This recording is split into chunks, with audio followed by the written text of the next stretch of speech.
Hello, everyone, and thanks for joining us for this very special, with a little bit different episode of Corn Ferry Live.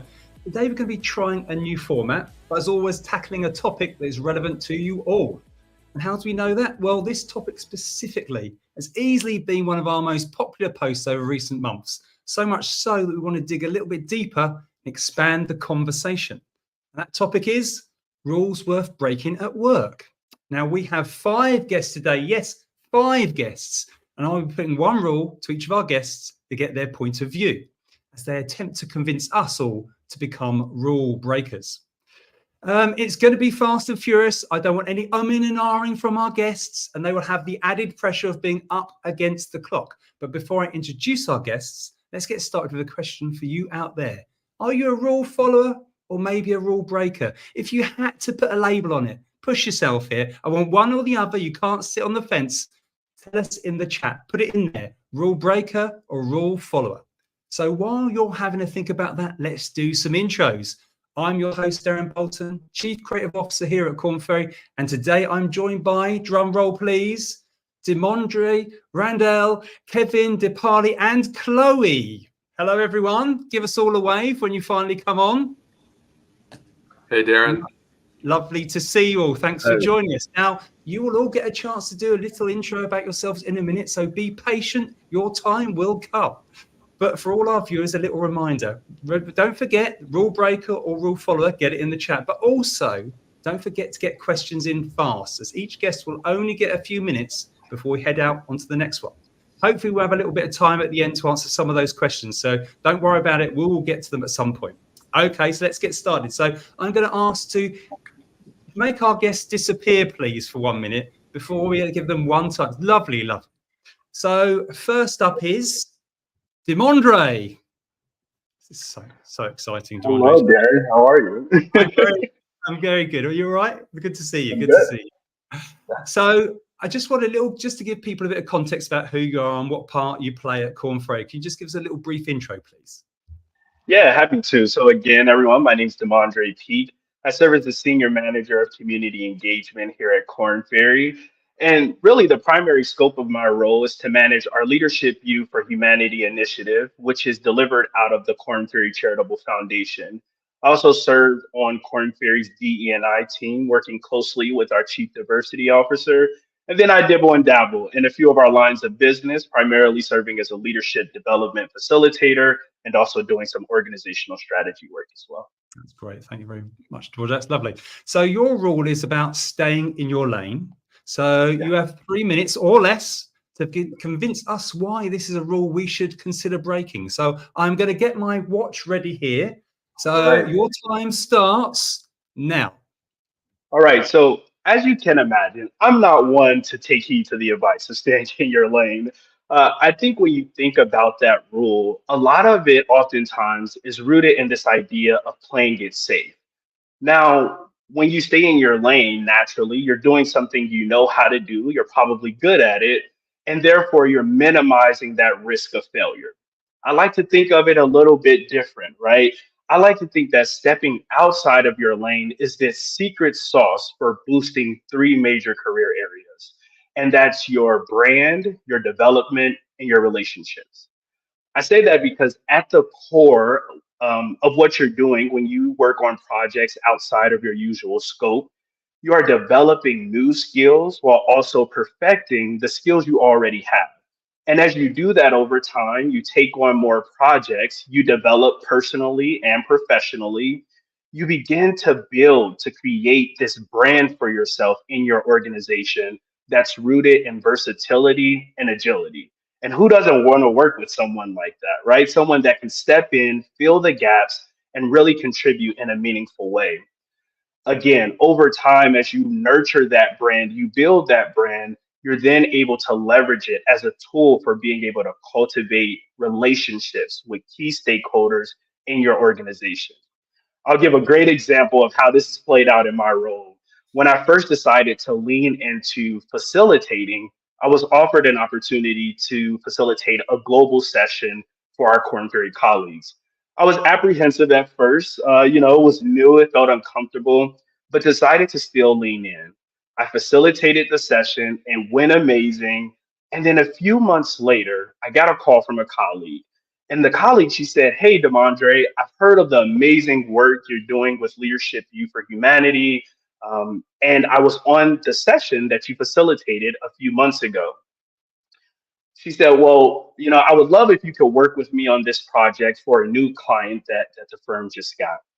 I was super excited because I had never touched that line of business before. It was something totally new for me, but it was a great example of how stepping outside of my lane and facilitating that session manifested as a boost in my internal brand, and I was able to leverage that relationship for a new opportunity.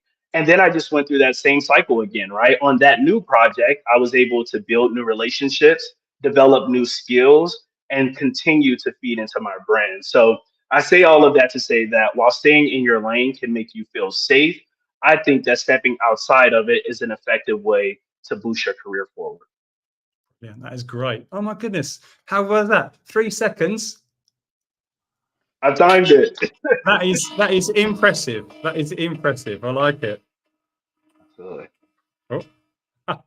The joy of tech. So thank you, Demondre. That was absolutely great. And I just have a quick add-on to that, if I may. My question's about, I suppose we all like the idea of that stepping out of our lane, but for some of us, it's quite scary. And there's certainly possibly a common theme here. But can you think of any common barriers that people might struggle to get past, to be that sort of person that kind of like can challenge themselves to step out or step across? What any barriers that you've come across that you've kind of battled with and sort of got past, I suppose?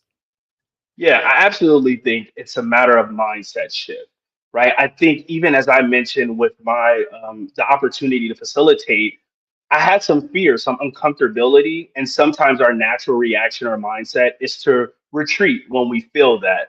But Yeah. I've always believed that when we are at our maximum opportunity for growth when we are uncomfortable, and so it's shifting that mindset to when I feel that fear, when I feel that uncomfortability, to lean in versus retreat. That's great. That's great. Thank you very much for that. That's lovely. And I think you've set the high standard here. So I hope the others can follow and live up to your standards. So I'm afraid we've got to move on. Thank you very much, but we will see you a little bit later. So thank you and goodbye for now. Okay, so who's up next? It's Randall, I believe. Yes. Yes. Hello, Randall. Welcome to the show. Great to see you. How you doing? Thanks, All right? Aaron. I'm doing fantastic. Thank Good. you. I appreciate it. It almost feels like a real show today with such a large panel. So it's a little bit different, a little bit weird, but I'm liking it. I'm liking it. Well, you make different and weird look good, Darren. So, well, maybe. Do you want to just give us your little intro? Tell us your role at Korn Ferry, Randall? Yeah, absolutely. So Randall Thames, I serve as an executive advisor and coach. I've been in industry for about 35 years. I'm a senior partner here at Korn Ferry and have been here for about 5 years. My remit at Korn Ferry is simply this. I'm called to solve problems. And what does that mean? It means developing better people that create better places and spaces that creates a better world. That's simply what I do in the development of the people, the places, the spaces that create a better environment for all of us. Fantastic. That's great. That's great. So you are the right person for this. So Randall, your rule, I believe, is we do it this way. You've got your 3 minutes. I'll just get my phone ready. So that starts now. Great. So I'm going to actually, Darren, start off with a story. My dad has been suffering. My father is 82 years old, has been suffering from Alzheimer's for the last several years. And that's been a significant impact on our family. And just recently, I read an article by Dr. Sanjay Gupta. And in that article, he's talking about a documentary and a study that he's doing along with Dr. Richard Isaacson.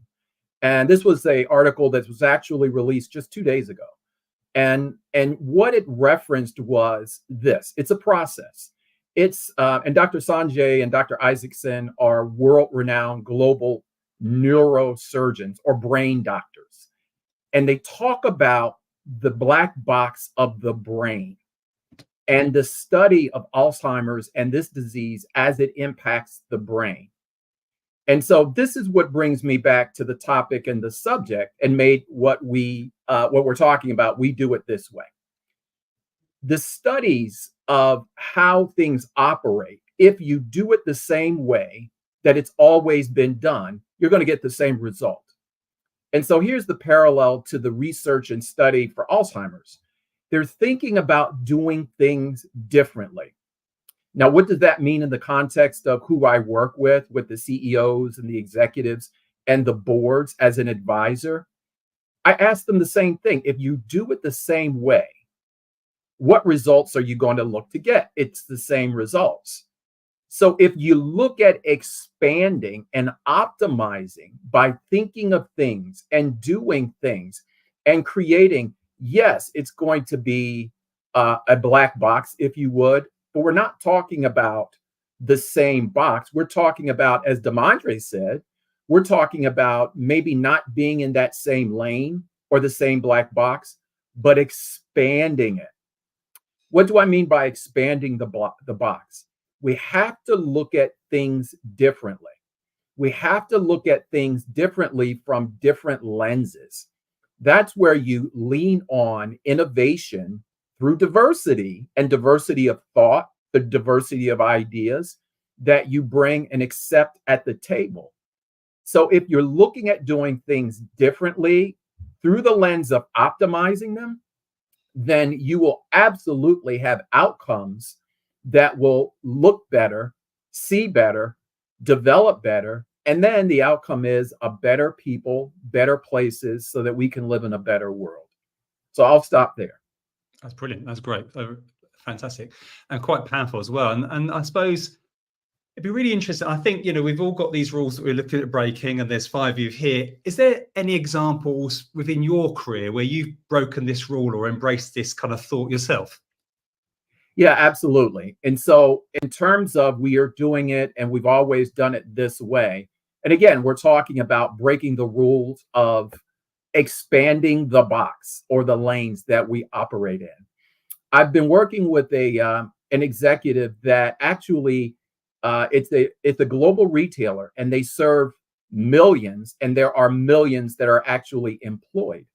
And so one of the challenge questions and action items that were the outcome was, how about looking at creating an opportunity to create friction among your group of employees? And again, this is 1 million plus employees that report to this guy. And so creating friction simply means I want to transfer the level of authority that I have a little bit in increments along to you. It's creating an opportunity for the first line employee that serves on the floor, all the way up to the manager, that is the retail manager of the store, all the way up to the vice president.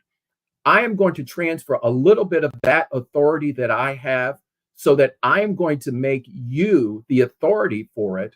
So instead of functionally doing your job, I want you to be empowered to do the job of many so that you can have an outcome that serves all. And in doing that and creating that, what we call the friction, the outcome was there was a recent earnings report that showed a 6% earnings per share. So I'm just sharing with you a live return on investment based on doing things a little bit differently. Brilliant, brilliant. Love it. Thank you very much. I'm afraid, Randall, your time is up. Thank you for that. But of course, we will see you a little later on. So see you in a minute. Thanks, Darren. So let's move on to our third rule you should consider. So up next, we have, I believe, Kevin. Hi, Darren. Hi, Great Kevin. to be with you. Lovely to have you on board. So do you want to do your quick intro for us, please? Yeah, so I'm Kevin Gagan. I'm a senior client partner in our leadership and professional development practice at Korn Ferry, and I am the global solution leader for enterprise coaching, which is really focused on all of the scalable development we do around assessment, coaching, and learning. And I'm based in the San Francisco Bay Area. Lovely, lovely area. I know it well. So, Kevin, the rule that you're going to persuade us all to break today, and I'm not sure Dolly Parton would necessarily agree with you, is be online 9 to 5. So I'll just get my phone ready, and your 3 minutes starts. Wait for it. Wait for it. Go. So To answer this question, I'm going to take everyone back to my very first day of my professional career, which is, you can tell from some of the gray hair, that was a while ago, but it was a moment that I'll never forget. So it was with a large consulting firm. The managing partner brought us all into the conference room and he said, if you want to be successful here or in your career, be an asked for person. Be an asked for person. So here I'm picking up on something that De'Mondre spoke about. This is about your personal brand.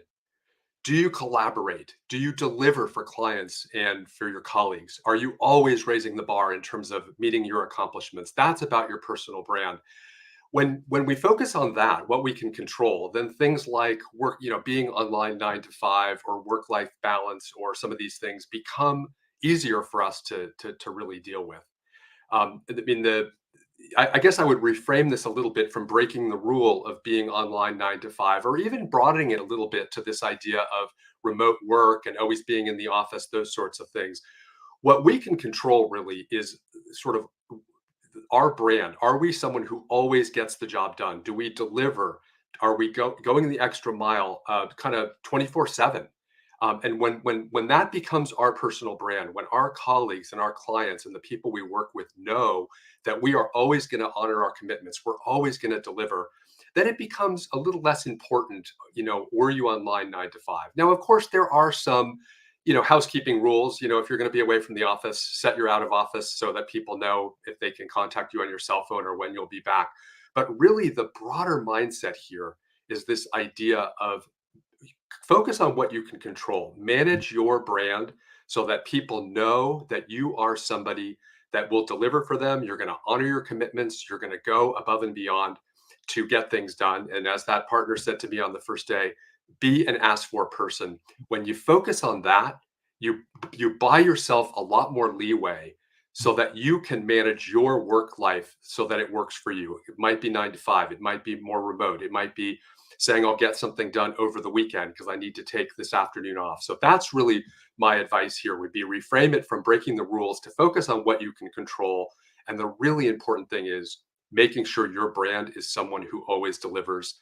If your clients and your colleagues are confident about that in you, you're going to create a lot more leeway for yourself in terms of how you work.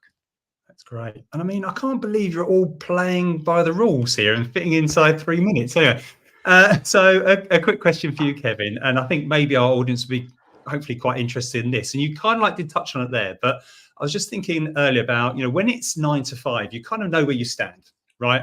I'm closed, I'm open. That's the way it works. So how do you stop working more flexibly and being more available for everyone from becoming just working a much longer day? I mean, you spoke about some rules there and stuff. Yeah. Any thoughts about that? Two quick things. I would say communicate. The people you're working with, ask questions, set expectations, let your expectations, be clear, and then be willing to set some boundaries. If somebody wants something or you need something from somebody else, just part of that communication, be really clear about, I can't get this to you by tomorrow morning, but I can get it to you at the end of the day. So communicate and set boundaries. People will probably be flexible around those things. And so it's, if you just add that into the conversation, then everyone's happy. Everyone's getting what they need. Fantastic. Thank you. I'm afraid, Kevin, your time on this conveyor belt is over. Thank you very much, but I will see you a little bit later. I don't know if there's any responses yet to our viewer feedback, but please, if you get the opportunity, rule breaker or rule follower. It's really easy. You don't have to be too complex about the answer. And if you want to, of course, give us a little bit more color around that sort of stuff, but do try and put that in the chat if you can. I can see the clock ticking now. So let's move on to our next guest and rule number 4. Deepali, come on down, as they might say on those game shows. Hi, Darren. Hiya, you're right. Good to see you. So before we hear your rule to break, it's intro time. So over to you. Great. Deepali Vyas. I'm a senior partner at Korn Ferry, global head of AI and FinTech. I've been in the executive search realm for over 24 years. I know I look so young. You beat me to it. So your rule, which I think is going to be really interesting to a lot of viewers today, is about avoiding risks to avoid failure. So your 3 minutes, hang on, let me go going. See if you can be as good as everyone else. Go. I will try. I'm usually a rule breaker, but This topic is really interesting. I think most people have a natural tendency to avoid risk and avoid failure. And I think it's a natural instinct to avoid risk and steer clear of failure, because the risks we take might, in my opinion, lead to significant breakthroughs. That's why I say rule breaking in this instance. But here's the key. I think people need to be willing to take calculated risks in order to propel their career forward in ways that they might have never imagined. I'll give you an example of the fintech industry, right? Fintech wouldn't exist without rule breaking, without taking risks. And so I think fintech has really revolutionized financial services because they've embraced risk. Traditional banks were hesitant to change. Fintech startups came in, they swooped in, they saw opportunities, they saw new business models, they saw new technologies, and they challenged the status quo. And I think we as individuals and professionals can challenge the status quo, but I think thinking about the greater good. Am I doing this for the greater good? Am I doing this for the greater good of the organization while also enhancing your career? I think another thing that comes to mind is, the rise of cryptocurrency, right? Initially, the idea of a decentralized digital currency, it was met with skepticism and regulatory hurdles. But again, fintech pioneers saw the potential where others saw risk. And so investing in blockchain technology, developing secure platforms, educating the public about the benefits of cryptocurrency was another way that they sort of overcame those hurdles. And I would be remiss if I didn't talk about AI, right? The AI industry is full of, embracing risks and pushing boundaries. And I think AI has been met with a little bit of skepticism as well, because it's fear of the unknown and whatever potential risks there are. The biggest one that I always get is, oh my God, Deepali, is AI going to replace my job, right? And I think that those who took a leap in seeing the incredible advancements of AI, and one example is AI in healthcare, right? AI has led through breakthroughs in diagnosing diseases, predicting patient outcomes, personalizing treatments. There's so much good that has come out of AI, and it's because those people didn't want to avoid risk, and they don't want to avoid failure. They want to challenge that status quo. So I think the lesson here is, while you can avoid risk, you can play it safe or stay stagnant. But in this sort of evolving world, especially like industries like fintech and AI, where risk is crucial, it really pushes you out of your comfort zone. It fosters innovation, just like my other colleagues talked about. And it really ultimately, goes to remarkable achievements. So I think it's important. And for me, I think of the saying as, don't ask for permission, ask for forgiveness. Brilliant. Oh, you are truly a rule breaker. You went over by 20 seconds. You were correct. So I can imagine our audience is going, yeah, I don't disagree, but. And what I mean by the but is a lot of organizations talk the talk because they should be seen to be encouraging this type of behavior and this type of culture. They don't always, or maybe often, walk the walk. So how do we all, if you go into an organization and you're this sort of person that wants to try these new things and embrace risk taking, but the organization or your boss or your team don't seem to be particularly up for it, how do you go about convincing them it's the right thing to do to take these chances? Great question. There's really one answer that I always give to give to candidates or anyone that I'm coaching.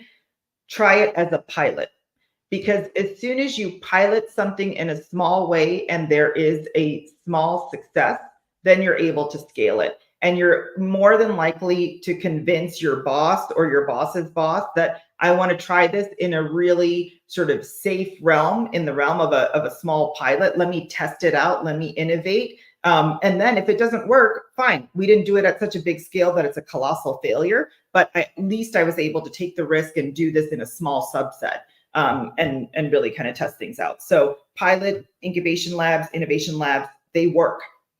Great advice. Great advice. So that is it for now, Deepali. I'll say thank you and goodbye and see you in a second. So last but by no means least, we have Chloe. Is Chloe there? Hello. Hello, Chloe. You okay? Yes, doing great. Good, good, good, good. Sorry to keep you waiting all that time. But do you want to give us your intro, please? Yeah, of course. I'm Chloe Carr. I work in communications in the Korn Ferry Institute. So that's Korn Ferry's innovation center and research arm. My job revolves around communicating our work and working pretty closely with marketing to promote our research and insights. Lovely, thank you. And so your rule is leave it to the experts. So I'll get my stopwatch going. Don't be naughty like Dipali. And off you go. I'll start by saying I'm an early careerist and a proud member of Gen Z. When stepping into a role, I think it can be really easy to defer to people who we believe to be experts. I would challenge that and say don't overlook your unique abilities and value. For instance, one topic we often hear about is how organizations attract and retain 18 to 22-year-olds. And if you're a recent college graduate, you might have special insights into how to reach and engage that demographic. One thing I always took away from a program I was a part of at my alma mater is that we can create and add value at any level of an organization. So don't leave it to the people you perceive as experts because of age, position, or tenure, because you're an expert in your own right. All organizations have a wide range of experiences and backgrounds in their personnel. And as an early careerist and a human, you are included in that. So, of course, don't speak to things that you have no idea about or be disrespectful, but your contributions are valued and important. It's just a matter of finding those ways that you can contribute and add value. So I think it's important to note that there's always going to be conversations you aren't privy to and authorities that you're not going to be granted, but there's power in exposure and seeing examples of strategic thinking and practicing and developing that as a skill. So that's when I'd recommend reaching out to try to find mentors. I have great mentors that surround me that help and kind of push me in that way. And you can start by doing it in small ways. So my boss is amazing. And when I first started, I would message her during a meeting if I had an idea that I thought, was good, but I didn't feel comfortable voicing it yet. She'd message me back and say, that's great, or add context. And then I could jump in and say it then, or we could talk about it later. And, we'd keep doing things like that until I felt comfortable doing it live in meetings. It's just like anything, practice makes perfect. That's great. That's great. And you've done very well. Congratulations on the 3 minutes. I'm kind of building on what you were just saying there, which I think is interesting. And so is the power to being heard or even sometimes challenging those experts about backing up your story with data? I mean, how do you find that proof so people listen? Because I'm sure it's trying to open that door to get those people to listen to the first time, and then of course you're embraced. But that first moment, are there any clues or things you've tried? I think you said about getting it from your boss and stuff, but anything else that can back up those stories or those ideas? Yeah, absolutely. I think, in a lot of situations, especially, conversations I've been a part of, there's only a couple people that are doing, communications in the Korn Ferry Institute. And so I think it's important to draw from that expertise in of itself. So back to what I was saying initially, your role, the things that you're doing, the things that you're learning, you will get to a point very quickly where you'll know more about that than someone else who's in a different position because they don't do what you do. So I think it's really important to draw from your learnings and your experiences and then pull on the people that are teaching you and mentoring you. And always use anything at your disposal, data or personal experiences, things that you've seen and things that you've been a part of. That's always valuable. That's great. Thank you, Chloe. And the good news is you don't need to go anywhere because we are going to bring everybody back. So can we have our guests back, please? And in the true tradition of this theme, it appears we will be going over the half hour. So we are breaking our own rules here, which I quite like, to be honest.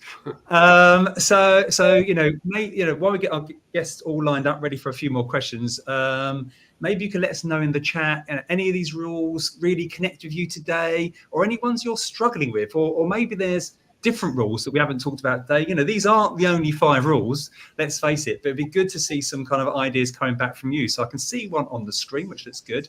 So what a nice initiative to organise this live. I believe that breaking rules really depends on the company culture, from the vice president to the manager to the employee, top-down model. Great advice for the try it as a pilot as well. So that's great. That's just nice feedback, not a question, but great feedback. Thank you very much. Opportunities are always linked to risks. Thank you very much, LinkedIn user. And Kathy here, question for anyone or all the speakers. What's the worst thing that's happened in your experience as a result of breaking rules, if any? Anyone want to take that one? I'll just very quickly, the worst became the best. This is Randall. The worst became the best in that breaking rules is combative of authority. And I saw in one of the comments, it's results over process.